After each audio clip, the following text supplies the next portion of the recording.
World war की लूट मची है, लूट सके तो लूट। जी हाँ, रशिया ने यूक्रेन हड़प लिया, इजराइल ने गाजा, अमेरिका ने वेनेजुएला लगभग हड़प लिया है और ग्रीनलैंड एंड ईरान उसका अगला टारगेट है। ऐसे में हो सकता है कि जल्द ही चाइना ताइवान को हड़प ले और भारत बांग्लादेश का कुछ एरिया कब्जाने की कोशिश करे। इस तरीके से देखा जाए तो आज के हालात में ये कहावत एकदम परफेक्टली फिट बैठती है कि वर्ल्ड वॉर की लूट मची है, लूट सके तो लूट। कोरोना काल के बाद से ही दुनिया भर में जंगें खत्म होने का नाम ही नहीं ले रही हैं। ये वर्ल्ड वॉर नहीं है तो और क्या है।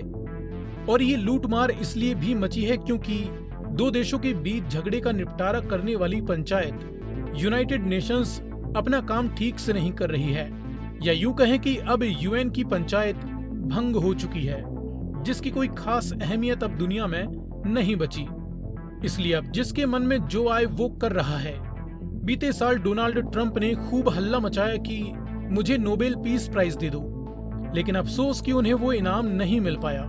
और उसके बाद से ही ये देखा गया है कि ट्रंप ने जैसे डिसाइड कर लिया है कि अगर मुझे शांति दूत के रूप में नहीं देखा जाता तो फिर क्यों ना अशांति का रास्ता अपनाया जाए। अब अमेरिका जैसे सुपर पावर देश की कमान एक ऐसे सनकी लीडर के हाथ में है जो बहुत ही ज्यादा अनप्रिडिक्टेबल है। ट्रंप की हरकतों से नेटो टूटने की कगार पर है। ईरान अमेरिका के कंट्रोल में आने वाला है। भारत के आसपास भी अमेरिका का कंट्रोल बढ़ता ही जा रहा है। दुनिया भर की ऑयल सप्लाई चेन अब पूरी तरह से ऐसे व्यक्ति के हाथ में आने जा रही है जिसे अपनी पावर का बेहिसाब घमंड है।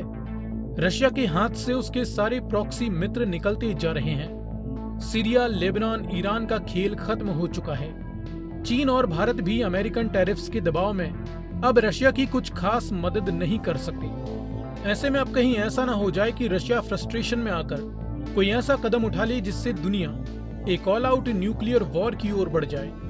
अभी रिसेंटली रशिया ने अपनी न्यूक्लियर कैपेबल मिसाइल यूक्रेन पर दाग कर पूरी दुनिया को ये मैसेज तो सेंड कर ही दिया कि अब वो किसी भी हद तक जा सकता है। This is totally cold war type scenario which is getting hot. What do you think about this? Tell me in the comments.